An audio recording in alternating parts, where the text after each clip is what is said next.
Praise the Lord. தேவனுடைய பிரசன்னம், the presence of God. தொடர்ந்து படித்துக்கொண்டே வருகிறோம்.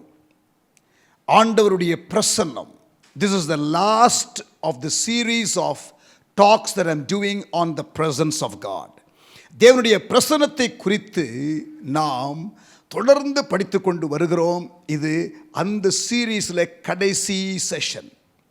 ஆண்டவர் நம்மை ஆசீர்வதித்து வருகிறார். ஆமென். தேவ பிரசன்னத்திலே பழக்கப்படுதல், தேவ பிரசன்னத்திலே வளருதல், தேவ பிரசன்னத்தை நம்முடைய வாழ்க்கையிலே எப்படி அதிகரித்துக் கொள்ளுதல், தேவ பிரசன்னத்தின் பல நிலைகள், தேவ பிரசன்னத்தினால் உண்டாகிற நன்மைகள், தேவ பிரசன்னம் நம்ம வாழ்க்கையில் இருக்கிறதுனால எதிரிக்கு நடக்கின்ற காரியங்கள் என்று சொல்லி பல காரியங்களை ஆண்டுடைய கிருபையினால் நாம் இந்த செய்தி தொடரில் நாம் கற்றுக்கொண்டோம். ஆண்டவர் நமக்கு கிருபையாக இந்த நாட்களிலே அவர் பிரசன்னத்தை குறித்து பேசி உணர்த்தி, ஏனென்றால் தேவ பிரசன்னம் என்று நம்முடைய வாழ்க்கையிலே வந்துவிட்டால், தேவ பிரசன்னத்தை நாம் அனுபவிக்கிறவர்களாக, தேவ பிரசன்னத்தை சுமக்கிறவர்களாக, தேவ சமூகத்திலே ஈர்க்கப்பட்டு போகிறவர்களாக நாம் இருந்தால், பிரியமானவர்களே, அது நமக்கு மட்டுமல்ல, நம்மை சார்ந்த மக்களுக்கும் ஆசீர்வாதம். ஆமென். நம்முடைய தேசத்திற்கு ஆசீர்வாதம், நம்முடைய பட்டணத்திற்கு ஆசீர்வாதம், நம்முடைய திருச்சபைக்கு ஆசீர்வாதம், நம்முடைய குடும்பத்திற்கு ஆசீர்வாதம், நம்முடைய வேலை செய்கிற இடத்திற்கு ஆசீர்வாதம். யார் யாரெல்லாம் வந்து நம்முடைய தொடர்பில் இருக்கிறார்களோ எல்லாருக்கும் நன்மை, ஆசீர்வாதம். ஆமென். பார்த்தோம் இல்லையா? தொடர்ந்து 5 செய்திகளில் கேட்டோம் எத்தனை நன்மை இல்லையா?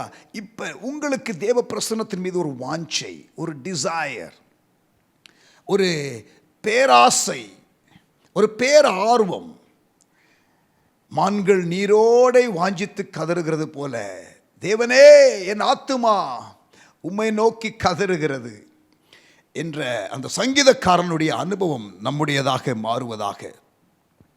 போன செஷனில் நான் உங்களுக்கு ஆதாம் துவங்கி நோவா வரை 10 தலைமுறை, 10 ஜெனரேஷன்ஸ், அதில் பார்த்தீங்கன்னா ஏனோக்கு மற்றும் நோவா இவர்கள் இருவர் தான் தேவனோடு சஞ்சரித்தார்கள் என்று நாம் வாசிக்கிறோம்.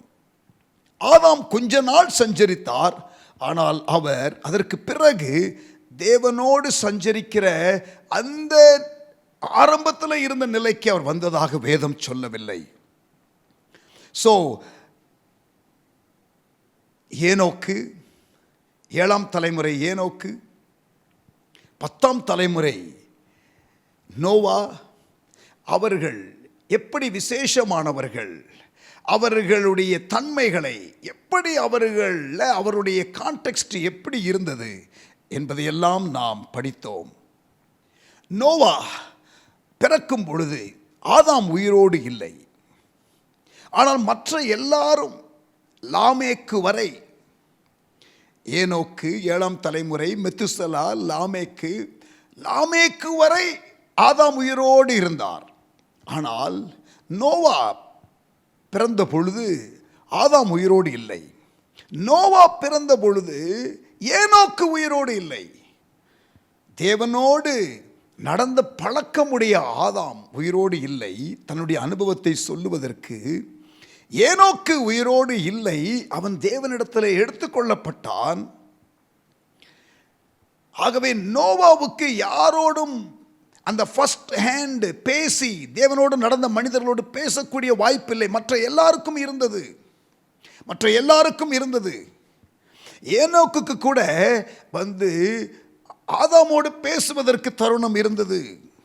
லாமேக்குக்கு தன்னுடைய தாத்தாவாகிய ஏனோக்கு, அவரை குறித்து அவன் கேள்விப்பட்டது மட்டுமல்ல, அவன் நேரில் பார்க்கிறதற்கு அவனுக்கு வாய்ப்புகள், தருணங்கள் இருந்தது. மெத்துசலாவுக்கு பாருங்க, ஆதாம் சொல்றதையும் கேட்க முடிஞ்சது, ஏனோக்கு வாழுகிறதையும் பார்க்க முடிந்தது, நோவா வாழுகிறதையும் பார்க்க முடிந்தது. ஆனாலும் இந்த மெத்துசலா ரொம்ப வருடம் உயிரோடு வாழ்ந்தாலும் although he lived for a long period of time, his life did not count much. தேவனோடு நடந்தான் என்பதும் இல்லை, ஏதோ ஒன்றை சாதித்தான் என்பதும் இல்லை. ஸோ இதெல்லாம் படித்தோம் இல்லையா? ஸோ நான் நோவாவை குறித்து அதிகம் உங்களிடத்தில் சொன்னேன் போன செஷனில். இன்றைக்கு அந்த 10 பேரில் ஏனோக்கு என்ற ஒரு நபரையும், பிறகு தாவீதின் காலத்தில் ஓபேத் ஏதோம் என்று சொல்லக்கூடிய ஒரு நபரை குறித்தும் I'm going to talk about Enoch for a little while, and then I'm going to talk about Obed-Edom, because Obed-Edom was another interesting character who tasted the presence of God, and after that he doesn't want to leave that. தேவனுடைய சமூகத்தை அனுபவித்த, by default அனுபவித்தார். அவருடைய வீட்டிலே உடன்படிக்கை பெட்டி வந்து இறக்கி வைக்கப்பட்டது. எதிர்பார்க்கவில்லை, அவன் தேடி போகவில்லை. பை டிஃபால்ட் ஒரு ஆப்பர்ச்சுனிட்டி கிடைத்தது, ஆனால் ருசி பார்த்து விட்டான். அதற்கு பிறகு உடன்படிக்கை பெட்டி எங்கே இருக்கிறதோ அங்கேயே போக ஆரம்பித்தான். So we'll talk about Obed-Edom for a while, but before we do that, let us talk about Enoch. ஏனோக்கை குறித்து நாம் வாசிக்கலாம். See, 2 ஏனோக்குகள் உண்டு. There was a 3rd generation Enoch and there was a 7th generation Enoch. Listen carefully. Genesis 4:17, ஆதியாகமம் 4ஆம் அதிகாரம் 17ஆம் வசனம். Coin தன் மனைவியை அறிந்தான், அவள் கர்ப்பவதியாகி ஏனோக்கை பெற்றாள். Listen carefully. We are not talking about this Enoch, the 3rd generation Enoch. We are not talking about him. காயினுடைய மகனாகிய ஏனோக்கை குறித்து நாம் பேசவில்லை. We are talking about 7th generation Enoch, which is recorded in Genesis chapter 5 and verse 18. ஆதியாகமம் 5ஆம் அதிகாரம் 18ஆம் வசனத்திலே சொல்லப்பட்டதான ஏனோக்கை குறித்து தான் நாம் பேசுகிறோம். This person was very, very special. 300 ஆண்டுகள் தேவனோடு கூட நடந்தான். He walked with God for 300 years. At the age of 65, when Methuselah was born, he began to walk with God. தேவனோடு கூட நடக்க ஆரம்பித்தான். அவன் 300 ஆண்டுகள் தேவனோடு சஞ்சரித்தான். ஏனோக்கு 65 வயதான போது மெத்துசலாவை பெற்றான். 21ஆம் வசனம், Genesis 5 verse 21. Verse 22, ஏனோக்கு மெத்துசலாவை பெற்ற பின் 300 வருஷம் தேவனோடு சஞ்சரித்து கொண்டிருந்து குமாரரையும் குமாரத்திகளையும் பெற்றான். ஏனோக்குடைய நாளெல்லாம் 365 வருஷம். ஏனோக்கு தேவனோடு சஞ்சரித்து கொண்டிருக்கையில் காணப்படாமற் போனான். தேவன் அவனை எடுத்துக்கொண்டார். There are 2 Enochs in the Bible I mentioned. 3rd generation Enoch, Cain's son. We are not talking about him. We are talking about the 7th generation Enoch who walked with God for 300 years. இந்த ஏனோக்கு தேவனோடு சஞ்சரிக்கும் பொழுது, நல்லா கவனிங்க, தேவனோடு சஞ்சரிக்கும் பொழுது ஏனோக்கு 22ஆம் வசனம், மெத்துசலாவை பெற்ற பின் 300 வருஷம் தேவனோடு சஞ்சரித்து கொண்டிருந்து குமாரரையும் குமாரத்திகளையும் பெற்றான். See, to walk with God, you don't have to isolate yourself. Enoch was a family man. ஏனோக்கு ஒரு குடும்பஸ்தன். பாருங்க, 300 ஆண்டுகள் தேவனோடு சஞ்சரித்து கொண்டிருக்கையில் குமாரரையும் குமாரத்திகளையும் பெற்றான். So he was very much a family man. People of God, listen. We as a family person can still walk with God. நீங்கள் சந்நியாசம் போக வேண்டிய அவசியம் இல்லை. சாதுவாக, ரிஷியாக, முனிவராக, துறவியாக போக வேண்டிய அவசியம் இல்லை தேவனோடு நடப்பதற்கு. You don't have to become a monk to be able to practice the presence of God. You can very much be a family person. Abraham was called a friend of God, and he was very much a family man. Very much a family man. Amen. மோசே தேவனோடு பேசினான் என்று வாசிக்கிறோம். முகமுகமாய் தேவனோடு பேசினான் மோசே. அவனுக்கும் மனைவி இருந்தார்கள். See, அப்ப ஒரு குடும்பஸ்தன் தேவனோடு நடக்க முடியுமா? Yes, it is possible. A family man who walked with God என்று சொல்லலாம். When we talk about Abraham or when we talk about Enoch. ஏனோக்கை குறித்து பேசும் பொழுதோ, ஆபிரகாமை குறித்து பேசும் பொழுதோ, குடும்பஸ்தன் தேவனோடு நடந்தான் என்று நாம் சொல்ல முடியும். ஆமென். அதாவது உலகத்தில் தான் இருந்தான், நார்மல் லைஃப் தான் வாழ்ந்தான் மற்றவர்களைப் போல. ஆனால் somewhere in the midst of living the natural life that we all have, these men of God connected with God and walked with Him in the midst of living a life that we all live. நாம் எல்லாரும் வாழுகிறது போல வாழ்க்கை வாழுகிறார்கள். ஆனால் அதன் நடுவில் தேவனோடு நடக்கிறார்கள். It is possible to walk with God in the midst of doing whatever we are doing. நாம் செய்கிற காரியங்களை செய்யும் பொழுது எக்ஸ்கியூஸ் நமக்கு இருக்கக்கூடாது. Amen. Hallelujah. A family man who walked with God for 300 years, and during that time he had children. Right. பைபிள்ல ஏனோக்கை குறித்து இந்த 7th generation ஏனோக் என்று சொல்லுகிறோமே, ஆதியாகமம் 5ஆம் அதிகாரத்திலே நாம் வாசித்த அந்த ஏனோக்கு, the Bible only talks about this Enoch in 3 places. 3 இடத்துல தான் இந்த ஏனோக்கை குறித்து நாம் வாசிக்கிறோம். ஆதியாகமம் 5ஆம் அதிகாரம் 21 24. Genesis chapter 5 verse 21 to 24. We have a little bit of description about this man Enoch. Hebrews 11 verse 5 and 6. எபிரேயர் 11ஆம் அதிகாரம் 5-6 வசனங்கள். எபிரேயர் 11ஆம் அதிகாரம் 5-6 வசனங்கள். அதற்கு பிறகு ஜூட், யூதா 1ஆம் அதிகாரம் 14-15 வசனங்கள். Jude chapter 1 verse 14 and 15. We only have 8 verses in the Bible. We only have 8 verses in the Bible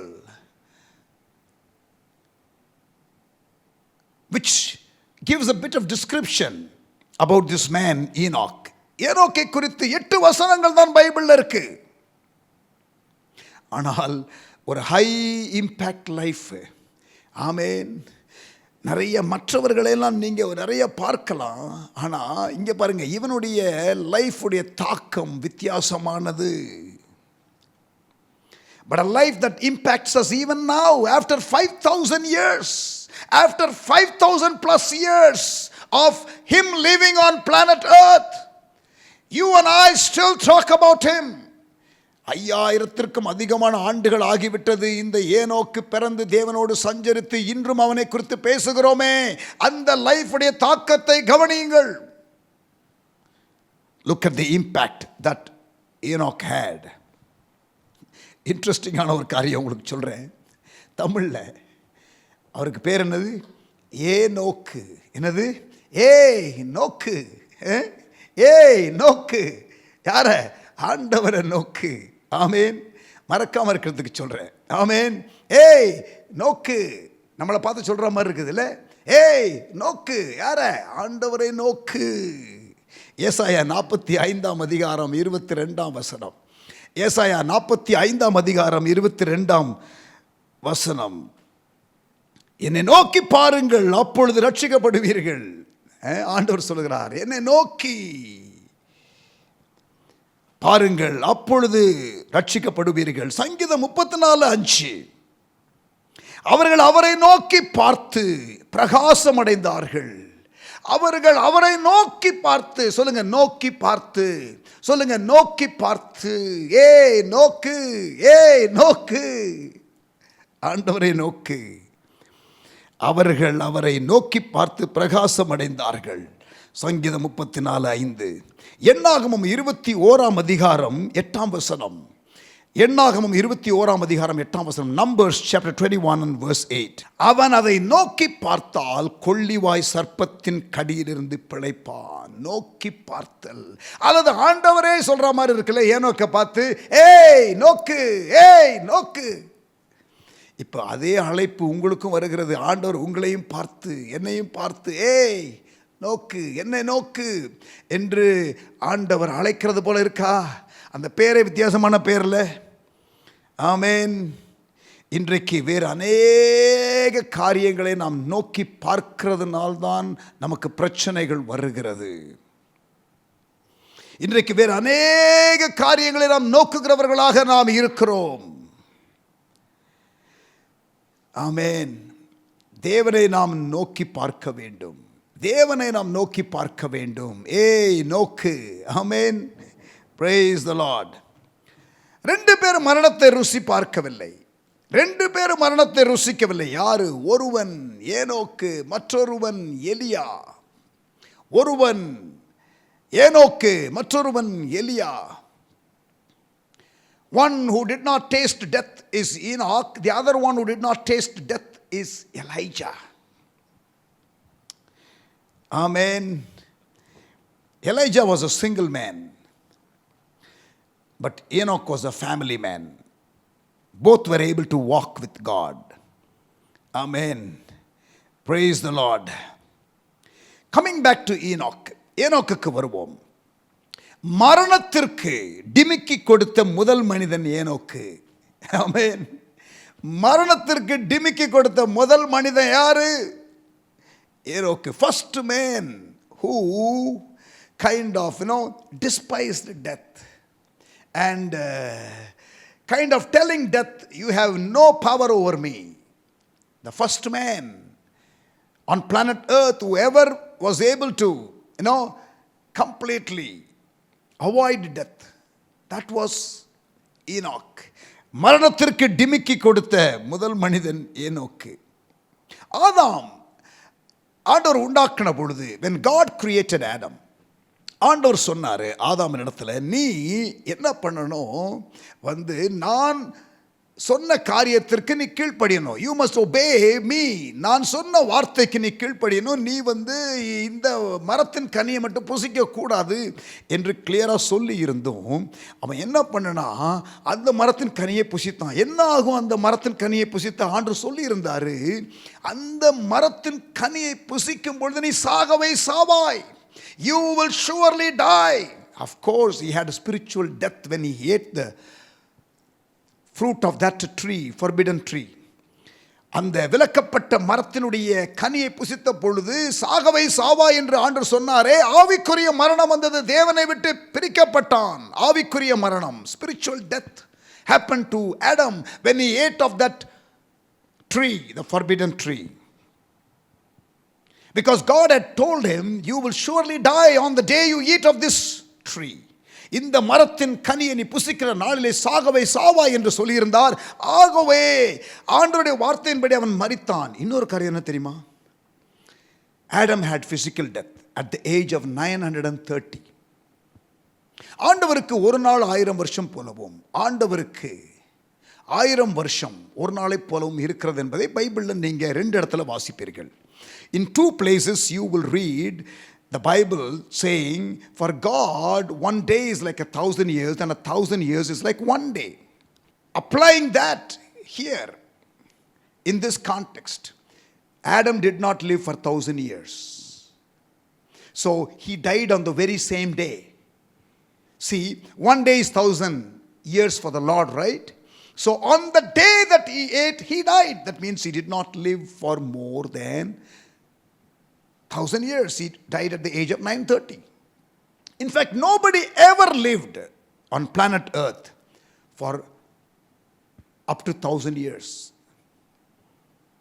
Methuselah was the only person who lived the longest, I think 969, correct? Yes.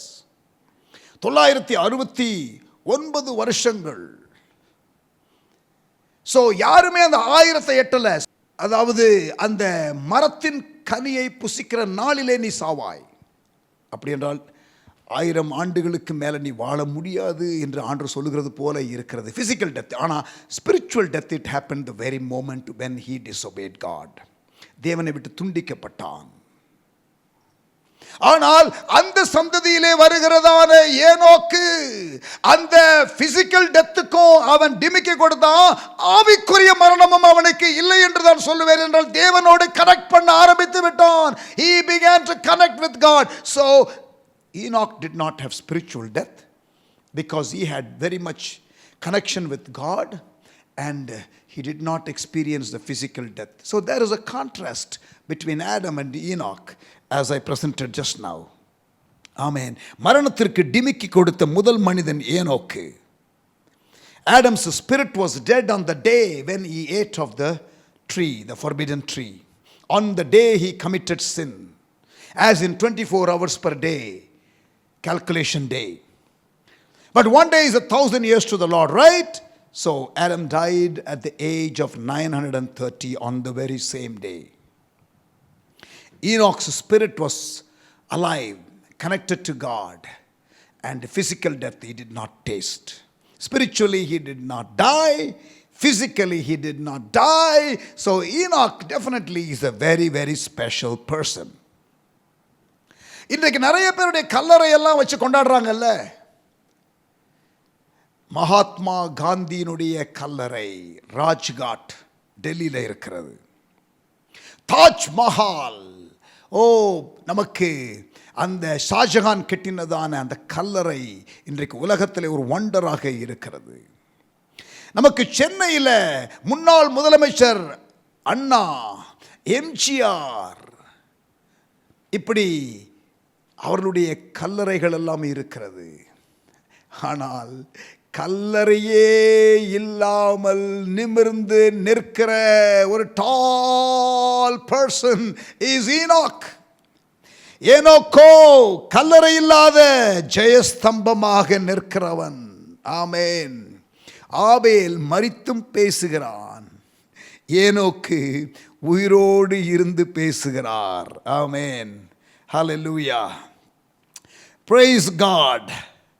Amen. So ஏனோக்கை குறித்து நான் சில நிமிடங்கள் உங்களோடு கூட பேசி ஆகிவிட்டது. ஆண்டவர் உங்களையும் என்னையும் ஏனோக்கை போல, நோக்கு என்று ஆண்டவர் அழைக்கிறது போல அந்த அழைப்பை உணர்ந்து நீங்கள் அவரோடு கூட சஞ்சரிக்க கர்த்தர் அழைக்கிறார். நான் அவரோடு கூட சஞ்சரிக்க தேவன் அழைக்கிறார். நேரம் எடுத்துக்கொள்வோம். Let us take time to be in the presence of God. Let us linger in His presence. அப்படி சமூகத்திலே நாம் களி கூறுவோம், களி கூறுவோம், களி கூறுவோம், சஞ்சரிப்போம். இப்பொழுது உடன்படிக்கை பெட்டி. We'll talk about the presence of God. உடன்படிக்கை பெட்டி ஆசரிப்பு கூடாரத்தில் அதற்கு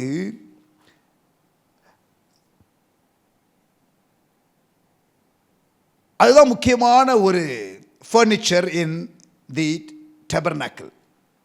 ஆசரிப்பு கூடாரத்தில் நமக்கு முக்கியமான ஒரு பொருள் என்னவென்றால் இந்த உடன்படிக்கை பெட்டி தான். That speaks of God's presence. தேவனுடைய சமூகத்திற்கு அடையாளமாக இருக்கிற உடன்படிக்கை பெட்டி. அந்த உடன்படிக்கை பெட்டி தோளிலே சுமந்து கொண்டு போக வேண்டும். They must carry it in the shoulder. அவர்கள் தோளிலே சுமக்க வேண்டும். ஆனால் உடன்படிக்கை பெட்டியை கவனியுங்கள், வேறு விதமாக ஆண்டவர் ஏற்படுத்தின விதமாக நாம் அதை சுமக்காவிட்டால், if we don't carry it the way God wanted us to carry, then நல்ல கவனிங்க, நமக்கு அதனாலே ஆபத்து உண்டாகும். அதனாலே நமக்கு ஆபத்து உண்டாகும். அதை நீங்கள் வாசிக்கலாம். 2 சாமுவேல் 6ஆம் அதிகாரம் எடுத்துக்கொள்ளுங்கள். 2 சாமுவேல் 6ஆம் அதிகாரம், 2 Samuel chapter 6. I'm going to talk about a very very interesting character, Obed Edom. இப்போ ஏனோக்கை குறித்து பார்த்த வண்ணமாக ஓபேத் ஈதோம் என்ற ஒரு மனிதனை குறித்து நாம் வாசிக்க போகிறோம். சரி, இந்த உடன்படிக்கை பெட்டி எங்க உண்டாக்கப்பட்டது? வனாந்திரத்தில் மோசேக்கு தேவன் மலையிலே இந்த ஆசரிப்பு கூடாரத்தை குறித்து சொல்லும் பொழுது உடன்படிக்கை பெட்டியை குறித்தும் அவர் விவரித்து சொன்னார். அந்த உடன்படிக்கை பெட்டியை அவர் செய்ய சொன்ன விதமாக செய்து அதை மகா பரிசுத்த ஸ்தலத்திலே வைக்க வேண்டும். The tabernacle at 3 parts: the outer court, the holy place, and the most holy place. And this ark of the covenant was in the most holy place. And it speaks of the presence of God, and the high priest would go into that place once a year. சரியா? இப்போ இந்த ஆசரிப்பு கூடாரத்திலே இருக்கிற இந்த உடன்படிக்கை பெட்டி இருக்கிறது. அது வனாந்திரத்தில் இருக்கும்போது செய்யப்பட்டது. அப்புறம் வனாந்திரத்தில் இஸ்ரவேல் ஜனங்கள் பிரயாணமாய் போகும்பொழுது அது கூடயே வந்தது. அதை சுமக்கிறதற்கென்று ஆண்டவர் யாரை சுமக்க சொன்னாரோ அவர்கள் தான் சுமக்க வேண்டும். இங்கே பாருங்க, எண்ணாகமம் 4ஆம் அதிகாரம் நீங்கள் 15ஆம் வசனத்தை படித்து பார்த்தால் அதை ஒருவரும் தொடக்கூடாது என்று நாம் வாசிக்கிறோம். It was never to be put in the cart. ஒரு மாட்டு வண்டியில் வைத்து கொண்டு போகக்கூடாது. But it should be carried in men's shoulder. அதுவும் எந்த மனிதர்களும் சுமக்கக்கூடாது. அவர்கள் லேவி கோத்திரத்திலே உள்ள கோகாத் என்ற அந்த குடும்பத்தினர் தான் அதை சுமக்க வேண்டும். யாத்திராகமம் 25:12-14, Exodus 25:12-14. Even that ark should not be carried by anybody else. It should be carried only by the family of Kohath, from the tribe of Levi. Presence of God was never meant to be in a system. ஒரு மாட்டு வண்டியில் வைத்து கொண்டு போகும்பொழுது உண்டான பிரச்சனையை தான் இப்பொழுது நான் உங்களுக்கு காட்டப் போகிறேன். அந்த உடன்படிக்கை பெட்டியில் என்ன இருந்தது? What was there in the Ark of the Covenant? Golden urn holding the manna, Aaron's staff that budded, and the tablets of the covenant. கற்பலகைகள், ஆரோனுடைய துளிர்த்த கோல், அந்த பாத்திரத்திலே தங்க கலசத்திலே மன்னா. Hebrews 9:1-5, you can read that. எபிரேயர் 9ஆம் அதிகாரம் 1-5 வசனங்களில் நீங்கள் வாசிக்கலாம். Hebrews chapter 9 verse 1-5. What was in the ark? Golden urn holding the manna, Aaron's staff that budded, and the tablets of the covenant. இந்த 3 காரியங்களும் இருந்ததுதான் உடன்படிக்கை பெட்டி. இது தேவ பிரசன்னத்திற்கு அடையாளமாக இருக்கிறது. இதை தோளிலே சுமந்து கொண்டு போக வேண்டும். ஒரு கோலை வைத்து அதை சுமக்க வேண்டும். லேவி கோத்திரத்திலே உள்ள கோகாத்து குடும்பத்தினர் தான் சுமக்க வேண்டும். இதையெல்லாம் நீங்கள் வாசிக்க முடியும். யாத்திராகமம் 25:12-14, எண்ணாகமம் 7ஆம் அதிகாரம் 9ஆம் வசனம், எண்ணாகமம் 4ஆம் அதிகாரம் 15ஆம் வசனம், 1 நாளாகமம் 15ஆம் அதிகாரம் 15ஆம் வசனம். I will repeat those scriptures. Exodus 25:12-14, Numbers chapter 7 verse 9, Numbers chapter 4 verse 15, and also 1 Chronicles chapter 15 and verse 15. So கவனிங்க, இப்ப இந்த உடன்படிக்கை பெட்டியை சுமந்து கொண்டு ஆசாரியர்கள் யோர்தானை கடக்கிறார்கள். யோர்தான் பிளக்கிறது, பிராமிஸ் லேண்டுக்குள்ளே வந்து விடுகிறார்கள். கடைசியில் ஷைலோ என்ற இடத்துல அவர்கள் வந்து உடன்படிக்கை பெட்டியை அங்கே ஆசரிப்பு கூடாரத்தில் வைக்கிறார்கள். அந்த உடன்படிக்கை பெட்டி சீலோவிலே 369 ஆண்டுகள் இருந்தது. அதற்கு பிறகு என்ன ஆனது என்றால், கவனிங்க, அந்த உடன்படிக்கை பெட்டி வந்து பெலிஸ்தியர்கள் வந்து எடுத்துக்கொண்டு போய்விட்டார்கள். The Philistines took it. And அது ஒரு ஆசீர்வாதமாக அவங்களுக்கு இல்லை. கடைசியில் அந்த ஸ்டோரியெல்லாம் இப்பொழுது நம்ம விரிவாக பேச நேரமில்லை. பெலிஸ்தியர்கள் அதை என்ன பண்ணார்கள்? அஸ்தோத்துக்கு கொண்டு போனார்கள், பிறகு காத்துக்கு கொண்டு போனார்கள், பிறகு எக்ரோனுக்கு கொண்டு போனார்கள், பிறகு பெத்ஷமேஷுக்கு கொண்டு போனார்கள், பிறகு கடைசியில் கீரியாத் யாரீம் என்ற ஒரு இடத்திற்கு வந்தது. கவனிங்க, கீரியாத் யாரீம் என்ற ஒரு இடத்திற்கு அது வந்தது. வாசிக்கலாத நீங்க இப்ப 2 சாமுவேல் 6ஆம் அதிகாரம், 2 சாமுவேல் 6ஆம் அதிகாரம்.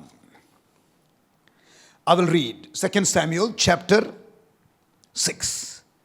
அபினதாப் என்ற ஒரு மனிதனுடைய வீட்டிலே வந்து அந்த பெட்டி வந்து வைக்கப்படுகிறது. 2 சாமுவேல் 6ஆம் அதிகாரம். பின்பு தாவீது இஸ்ரவேல் எல்லாருக்குள்ளும் தெரிந்து கொள்ளப்பட்ட 30,000 பேரை கூட்டி, பாருங்க, இப்ப வந்து தாவீது ராஜாவாயிட்டாரு. இப்ப அவனுக்கு வந்து உடன்படிக்கை பெட்டி வந்து நம்ம ஊர்ல இல்லையே, நம்ம கிட்ட இருக்கணும் உடன்படிக்கை பெட்டி, எதிரியுடைய கையில் இருக்குதே என்று சொல்லி அவன் அந்த உடன்படிக்கை பெட்டியை எடுத்துக்கொண்டு வர புறப்பட்டு போகிறான். அபினதாப் வீட்டில் ஏற்கனவே 20 ஆண்டுகளுக்கு மேலாக அங்கே இருக்கிறது. அப்பொழுது அவன் போய் அந்த உடன்படிக்கை பெட்டி, தேவனுடைய பிரசன்னத்தை வாஞ்சிக்கிறான். He wanted the presence of God. People of God, listen. He wanted the presence of God back. But you know what? He did not use the right method. Good, presence of God and wanting to worship Him, good, but are we following the ways of God and the word of God? அந்த உடன்படிக்கை பெட்டி எப்படி சுமக்க வேண்டும்? See, good that David wanted to bring the ark of the covenant back, but there are also ways of God, there are also patterns of God, there is also word of God, instruction of God concerning the way you handle the ark. உடன்படிக்கை பெட்டியை நீங்கள் எப்படி கையாள வேண்டும், உடன்படிக்கை பெட்டியை எப்படி சுமக்க வேண்டும். நான் இப்ப சொன்னேன் இல்லையா, லேவி குடும்பத்தில், லேவி கோத்திரத்தில் கோஹாத் குடும்பத்தார் தோளிலே சுமக்க வேண்டும், அந்த போல் வைத்து சுமக்க வேண்டும். இஷ்டத்துக்கெல்லாம் தூக்க முடியாது, இஷ்டத்துக்கெல்லாம் தூக்க முடியாது. ஆனால் என்ன நடக்குது பாருங்க, அவன் போயிட்டு அதை கொண்டு வர பிரயாசப்படுகிறான். 3ஆம் வசனம், 2 சாமுவேல் 6:3. தேவனுடைய பெட்டியை ஒரு புது ரதத்தின் மேல் ஏற்றி அதை கிபியாவில் இருக்கிற அபினதாபின் வீட்டிலிருந்து கொண்டு வந்தார்கள். ஒரு புது ரதத்தில் அதை ஏற்றி, இங்கே பாருங்க, ரதத்தில் வரக்கூடாது பிரசன்ஸ், சிஸ்டமில் இருக்காது தேவ பிரசன்னம், உங்கள் மேலே இருக்கும், மனிதர்கள் மேலே இருக்கும். சரி, அபினதாபின் வீட்டிலிருந்து கொண்டு வந்தார்கள். அபினதாபின் குமாரராகிய ஊசாவும் அகியோவும் அந்த புது ரதத்தை நடத்தினார்கள். அபினதாபினுடைய 2 மகன்களும் நடத்துகிறார்கள் அந்த ரதத்தை. அவர்கள் தேவனுடைய பெட்டியை ஏற்றி அதை கிபியாவில் இருக்கிற அபினதாபின் வீட்டிலிருந்து நடத்தி கொண்டு வருகிற போது அகியோ பெட்டிக்கு முன்னாலே நடந்தான். அகியோ, அந்த அபினதாபின் ஒரு மகன் முன்னாலே நடக்கிறான். தாவீதும் இஸ்ரவேல் சந்ததியார் அனைவரும் தேவதாரு மரத்தால் பண்ணப்பட்ட சகலவித கீத வாக்கியங்களோடும் சுரமண்டலம், தம்புரு, மேளம், வீணை, கைத்தாளம் ஆகிய இவைகளோடும் கர்த்தருக்கு முன்பாக ஆடி பாடிக்கொண்டு போனார்கள். David is rejoicing. அங்கே அகியோ முன்னாடி போய் கொண்டிருக்கிறான். அவர்கள் நாகோனின் களம், ஒரு குறிப்பிட்ட ஒரு இடம், நாகோனின் களம் இருக்கிற இடத்துக்கு வந்தபோது மாடுகள் மிரண்டு, அந்த காட்டை நடத்தி கொண்டு வந்த மாடுகள் மிரண்டு பெட்டியை அசைத்தபடியால் ஊசா தேவனுடைய பெட்டியினிடமாய் தன் கையை நீட்டி அதை பிடித்தான். அது யாரும் தொடக்கூடாது என்று தெளிவாக பைபிளில் இருக்கிறது. அப்பொழுது கர்த்தருக்கு ஊசாவின் மேல் கோபம் உண்டது. அவனுடைய துணிவு நிமித்தம் தேவன் அங்கே அவனை அடித்தார். அவன் அங்கே தேவனுடைய பெட்டி அண்டையிலே செத்தான். அந்த உடன்படிக்கை பெட்டியை கொண்டு வருகிற பொழுது சரியான முறையிலே செய்யாததுனாலே அங்கே ஊசா மரிக்கிறான். மரித்த பொழுது எல்லாருக்கும் பயம் உண்டாகிறது, தாவீதுக்கு பயம் உண்டாகிறது. அப்பொழுது கர்த்தர் ஊசாவை அடித்தது நிமித்தம் தாவீது விசனப்பட்டு அந்த ஸ்தலத்திற்கு இந்நாள் மட்டும் வழங்கி வருகிற பேரேஸ் ஊசா என்னும் பெயரிட்டான். பிரியமானவர்களே, அபினதாபனுடைய வீட்டில் 20 வருஷம் உடன்படிக்கை பெட்டி இருந்துச்சே, அந்த இடம் இன்றைக்கும் இருக்குது, கிரியாத் யாரீம். நாங்கள் இஸ்ரவேலுக்கு போகும்பொழுது அங்கே கிரியாத் யாரீம் என்ற ஒரு இடத்திற்கு அபினதாபின் வீடு, உடன்படிக்கை பெட்டி இருக்கிற இடம் இருந்த இடம், அங்கிருந்தான் தாவீது கொண்டு வர முயற்சித்தான். அந்த இடம் இன்றும் இருக்கிறது. ஆண்டவருடைய கிருபையினால் அந்த இடத்துல போய் நன்றாக ஜெபிப்போம். தேவனுடைய உடன்படிக்கை பெட்டி 20 ஆண்டுகளுக்கு மேலே இருந்த இடம், பிரசன்னமாய் இருக்கிற ஒரு இடம். ஆமேன். அங்கே இருக்கும் பொழுது உடன்படிக்கை பெட்டியை குறித்து நான் ஒரு ஸ்டடி கொடுப்பேன். அது எங்கெல்லாம் போச்சு, இப்போ எங்கே இருக்கிறது உடன்படிக்கை பெட்டி என்றெல்லாம் பேசுவோம். அது நல்ல ஒரு நேரமாக இருக்கும். சரி, இப்போ அந்த இடத்துலேருந்து அதை கொண்டு வருகிறார்கள். இப்பொழுது அதை சரியாக கையாளவில்லை, அவன் மரிக்கிறான். தாவீது அன்றைய தினம் கர்த்தருக்கு பயந்து, என்னடா இது, உடன்படிக்கை பெட்டியை கொண்டு வரலாம்னு நினச்சா இங்கே ஒரு ஆள் செத்து போயிட்டானே, கர்த்தருடைய பெட்டி என்னிடத்துல வருவது எப்படி என்று சொல்லி பயந்துட்டான். அதாவது இந்த பெட்டி இருக்கிற இடத்துல ஆள் சாகுறாங்கயா, வேண்டாயா என்று சொல்லி ஒரு சின்ன பயம் வந்துருச்சு. அதை தன்னிடத்திலே தாவீதின் நகரத்திலே கொண்டு வர மனதில்லாமல் கீத்தியனாகிய ஓபேத் ஏதோம் வீட்டிலே கொண்டு போய் வைத்தான். அங்கே ஒருத்தனுடைய வீட்டில் ஓபேத் ஈதோம். இங்கே பாருங்க, ஈடோம் என்று சொல்லும் பொழுது ஏதோமியன். அவன் காத் ஊருக்கு பக்கத்தில் கோலியாத் ஊர் இருக்கு இல்லையா, அங்கே உள்ளவன், அந்த ரீஜனில் உள்ள ஆள்.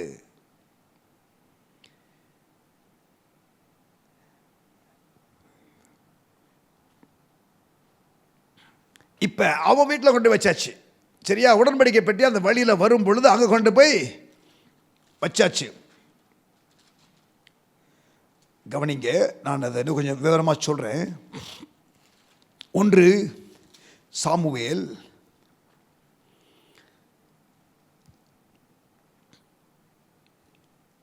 15ஆம் அதிகாரத்தில் ஓபேத்-ஏதோமை குறித்து நீங்கள் சில இடத்துல வாசிப்பீர்கள். இந்த ஓபேத்-ஏதோம் யார் என்றால், அவன்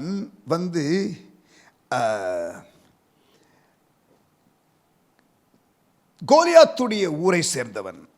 ஓபேத் என்றால் அடிமை, ஏதோம் என்றால் ஏதோமியன். அவன் இருந்த இடம் 1 நாளாகமம் 13:13 வாசிக்கிறேன், கவனிங்க. 13:13 பெட்டியை தன்னிடத்திலே தாவீதின் நகரத்திலே கொண்டு வராமல் அதை கீத்தியனாகிய ஓபேத் ஏதோம் வீட்டிலே சேர்த்தான். ஓபேத் என்றால் அடிமை, ஏதோம் என்றால் தேவனுடைய ஜனங்களுக்கு ஆகாத ஒரு கூட்டம், அந்த வம்சத்திலே உள்ளவன். அவன் கீத்தியன், அதாவது அந்த கோலியாத்து வந்த அந்த ஊர்லேருந்து வந்தவன், சிட்டி ஆஃப் காத்.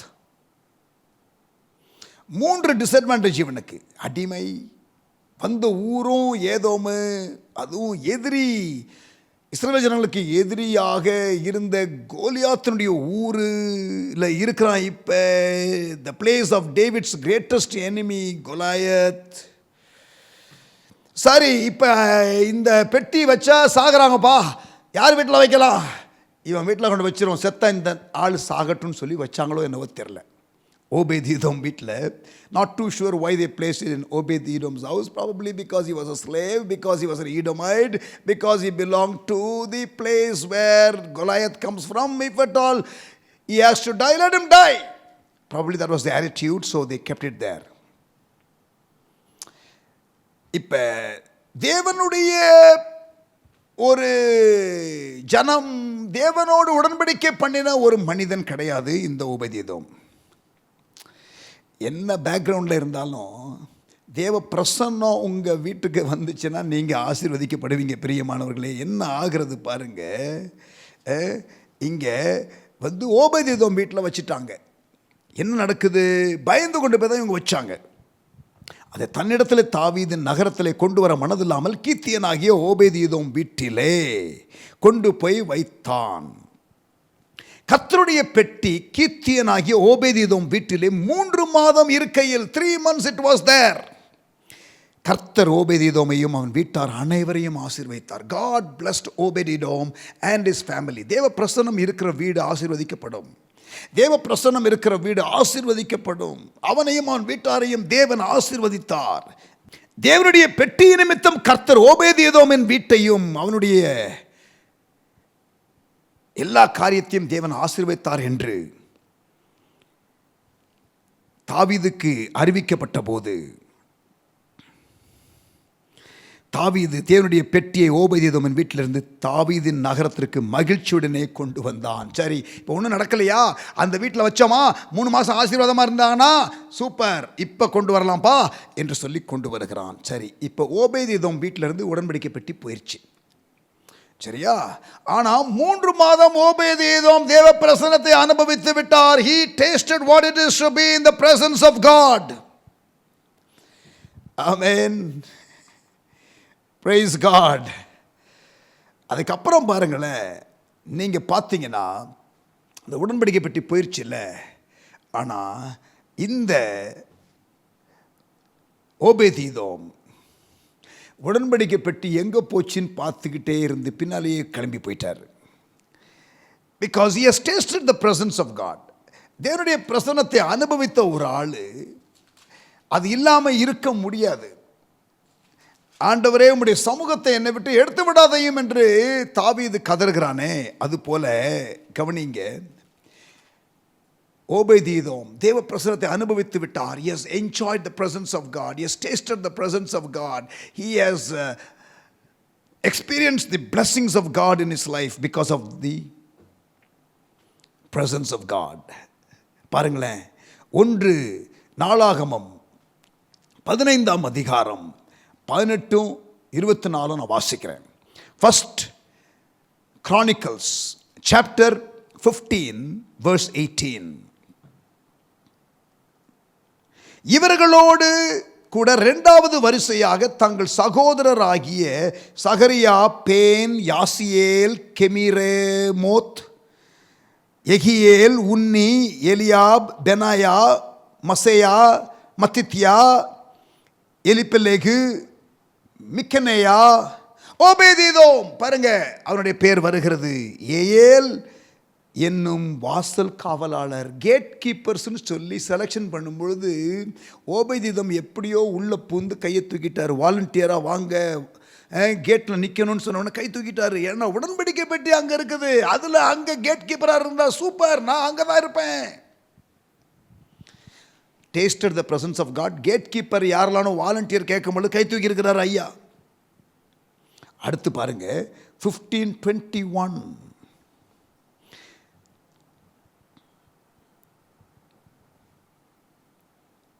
1 நாளாகமம் 15ஆம் அதிகாரம் 21ஆம் வசனம்.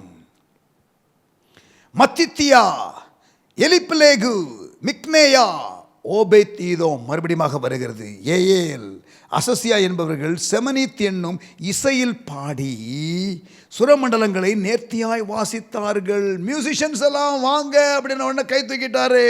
யாரு? ஓபேதியதோம் கேட் கீப்பருக்கு கை தூக்கிட்டாரு. அப்புறம் மியூசிஷியனாக யாரெல்லாம் இருக்க போகிறீங்கன்னா அதுக்கும் கை தூக்கிட்டாரு. இப்போ 1 நாளாகமம் 15ஆம் அதிகாரம் 16 21 வாசிச்சு பாருங்க. You read First Chronicles chapter 15 16-21 and you will also find Obed-Edom in the singers list. பாடகருடைய லிஸ்ட்லையும் வர்ஷிப் யாரு? கை தூக்கியாச்சு. மியூசிஷியன் யாரு? கை தூக்கியாச்சு. கேட் கீப்பர் யாரு? கை தூக்கியாச்சு.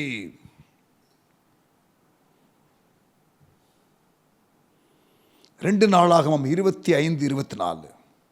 2 நாளாகமம் 25-24. Second Chronicles 25 and verse 24. 25-24. தேவனுடைய ஆலயத்தில் ஓபேத் ஏதோமின் வசத்திலே அகப்பட்ட சகல பொன்னையும் வெள்ளியையும் சகல பனிமுட்டுகளையும் ராஜாவின் அரமனை பொக்கிஷங்களையும் கிரியிருப்புகளையும் பிடித்துக்கொண்டு சமாரியாவுக்கு திரும்பி போனான். கவனிங்க, the treasury of the temple, the treasury of the temple was in the hands of Obed Edom. பாருங்க, அப்ப அந்த ஆலயத்தில் உடன்படிக்கை பெட்டி அல்லது அப்போ ஆலயம் இன்னும் கட்டப்படலை, ஆனால் உடன்படிக்கை பெட்டி இருக்கிற இடத்துல என்னென்னலாம் இருக்குமோ, என்னென்னலாம் வேலை இருக்குமோ, என்னென்னலாம் ஆப்பர்ச்சுனிட்டி கிடைக்குமோ, கை தூக்கிட்டார். பாருங்க, கிரியாத் யாரீமில் இருந்தவர் இப்போ எங்கே வந்துட்டார்? எருசலேமுக்கு வந்து விட்டார். எருசலேமுக்கு வந்து விட்டார். அதற்கு பிறகு 1 நாளாகமம் 26 இதோடு வாசித்து முடிக்கிறேன். 1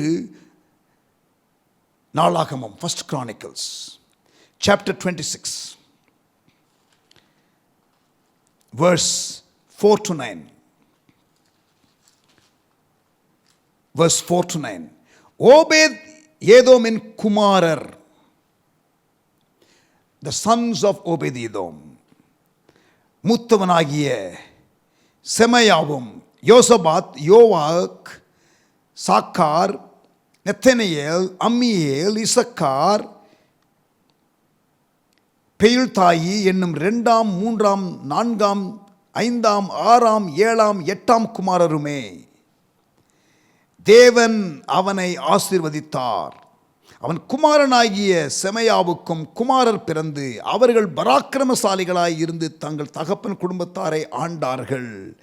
செமையாவுக்கு இருந்த குமாரர் ஒத்னியும் பலசாலிகளாகிய ரெப்பாயேல், ஓபேத், எல்சாபாத் என்னும் அவன் சகோதரரும் எலிகுவும் செமகியாவுமே. ஓபேத் ஏதோமின் புத்திரர், அவர்கள் குமாரரும் அவர்கள் சகோதரரும் ஆகிய ஊழியத்திற்கு பலத்த பராக்கிரமசாலிகளான அவர்கள் எல்லாரும் 62 பேர். மை குட்னஸ், ஃபேமிலியில் ஊழியத்திற்காக என்று தோள் கொடுக்கிற எத்தனை பேர்? 62 பேர். ஆமென். சி, ஓபேத் என்றால் அடிமை. ஏதோமியன் அவன் தேவனோடு உள்ள தேவ ஜனத்தோடு உள்ளதான கூட்டம் கிடையாது. ஏதோமியர்கள், புரியுதா? அம்மோன் புத்திரர், மோவா புத்திரர், சேயீர் மலைத்தேசத்தார்னு வாசிக்கிறோமே, அதுதான் ஏதோமியர்கள். 3 groups of people who came to attack Jehoshaphat, அந்த குரூப்பு. இவர்கள் சாபத்துக்கு உரியவர்கள். அந்த சாப சந்ததியிலே பிறந்த ஓபேத் ஏதோம் தேவனுடைய சமூகத்தை அவன் அனுபவித்து, he reversed the curse of his family. Amen. Because of tasting the presence of God, experiencing the presence of God and then longing for the presence of God. பிரியமானவர்களே, நான் உங்களுக்கு இன்றைக்கு இந்த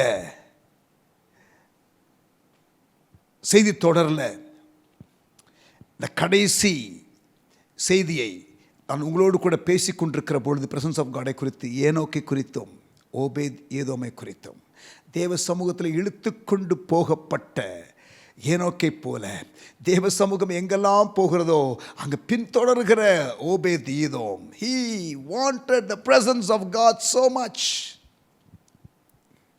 Amen.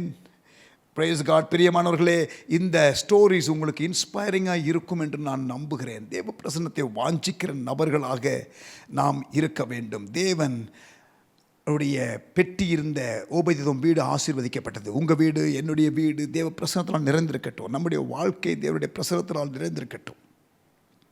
தேவ பிரசன்னத்தை குறித்து நம்ம அதிகமாக இல்லையா கேட்டுவிட்டோம். 6 செஷனில் கேட்டுவிட்டோம். We have listened to 6 sessions including this session, and we learned quite a bit about the presence of God. தேவனுடைய பிரசன்னத்தை குறித்து நாம் ஓரளவுக்கு படித்திருக்கிறோம். பிரியமானவர்களே, தேவனுடைய பிரசன்னம் நிறைந்த ஒரு வாழ்க்கை, தேவ பிரசன்னம் நிறைந்த ஒரு வாழ்க்கை. தேவனுடைய பெட்டியை தோளிலே ஆசாரியர்கள் சுமப்பார்கள். ஆமென். நீங்களும் நானும் புதிய ஏற்பாட்டில் ஆசாரியர்கள். ஆண்டவர் நம்மை தேவனுடைய சமூகத்தை சுமக்கிறவர்களாக இருக்க அழைக்கிறார். The Lord wants us to be carriers of His presence.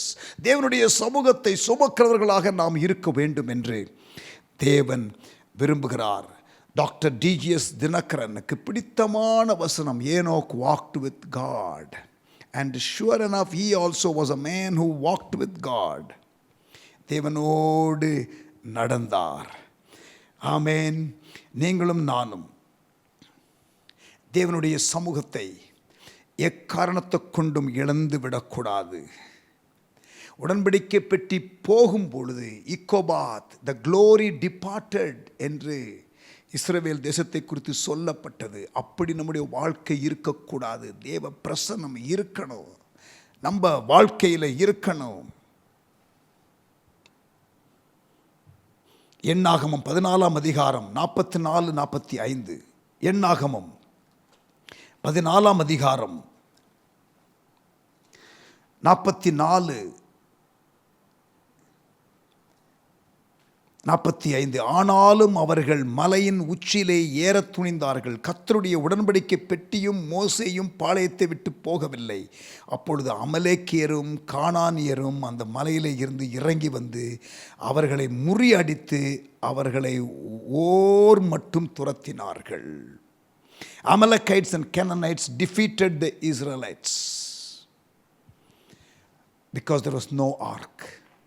உடன்படிக்கை பெட்டி இல்லாததினாலே அங்கே தோல்வியை தழுவினார்கள். We need the presence of God to experience victory, to experience blessings, to receive all that God wanted us to receive. தேவன் நமக்காக கொடுக்கிற காரியம். என் பிரசன்னம் உனக்கு முன்பாக போகும், நான் உனக்கு இளைப்பாறல் தருவேன். When there is presence of God, there is rest, there is no stress.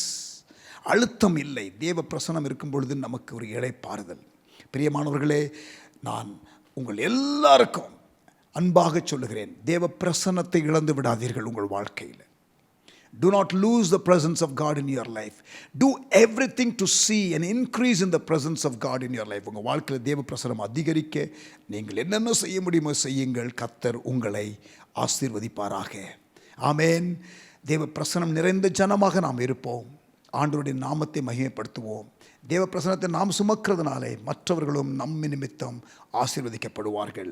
நாம் நம்முடைய குடும்பத்திற்கு, நம்முடைய சமுதாயத்திற்கு, நாம் வேலை செய்கிற இடத்திற்கு, நம்முடைய பட்டணத்திற்கு, நம்முடைய தேசத்திற்கு ஆசீர்வாதமாக இருக்க கர்த்தர் அழைக்கிறார். And one way to be a blessing is to be carriers of God's presence. ஆமென். ஆண்டவருடைய நாமத்தை மகிமைப்படுத்துவோம். ஆண்டவர் நம்மோடு பேசின வார்த்தைகளுக்காக நன்றி செலுத்துவோம். தகப்பனே, எங்களோடு கூட நீர் பேசின வார்த்தைகளுக்காக ஸ்தோத்திரம். Father, we thank you, Lord, that you spoke to us. எங்களோடு கூட நீர் பேசினீர், உமக்கு நன்றி. உம்முடைய பிரசன்னத்தை சுமக்கிறவர்களாக நாங்கள் இருக்க எங்களுக்கு உதவி செய்யும். எங்களை தாழ்த்துகிறோம், எங்களை ஒப்புக் கொடுக்கிறோம். Lord, we submit, Lord, we surrender. And Lord, we ask for more of your presence. உங்கள் சமூகம் அதிகமாக எங்கள் வாழ்க்கையில் காணப்படட்டும். நாங்கள் உம்முடைய சமூகத்திற்கு வருகிற அனுபவம், ஆண்டவரே, நாங்கள் உம்முடைய சமூகத்தை சுமக்கிற அனுபவம், நாங்கள் எங்கெல்லாம் போகிறோமோ உம்முடைய சமூகத்தை சுமந்து போகிற அனுபவம், ஆண்டவரே, எந்த நெருக்கத்திலே நாங்கள் இருந்தாலும் உம்முடைய சமூகம் எங்களோடு கூட இருக்கிறது என்ற உணர்வோடு வாழுகிற அனுபவம், ஆண்டவரே, எதிரிகளும் கண்டு கலங்குகிற அளவுக்கு தேவனுடைய பிரசன்னம், இதெல்லாம் நாங்கள் அனுபவிக்க நீர் எங்களை அழைக்கிறீர். எங்களோடு கூட நீர் அப்படி இருக்க போகிறதற்காக உமக்கு ஸ்தோத்திரம், உமக்கு ஸ்தோத்திரம், உமக்கு ஸ்தோத்திரம். உமக்கு நன்றி செலுத்துகிறோம். Thank you, Lord, for your presence once again, even in this session. எங்களோடு கூட நீர் இருக்கிறீர். உமக்கு ஸ்தோத்திரம். உம்முடைய ஜனத்தை ஆசீர்வதியும். உம்முடைய பிரசன்னத்தினாலே நிரப்பும். உம்முடைய பிரசன்னத்தினாலே நிரப்பும். ஆசீர்வதியும். இயேசுவின் நாமத்தில் ஜெபிக்கிறோம் எங்கள் நல்ல பிதாவே. ஆமென், ஆமென். பிரியமானவர்களே, ஆண்டவருடைய ஆசீர்வாதம், பிரசன்னம் எப்பொழுதும் நம்மோடு கூட இருப்பதாக. ஆமென்.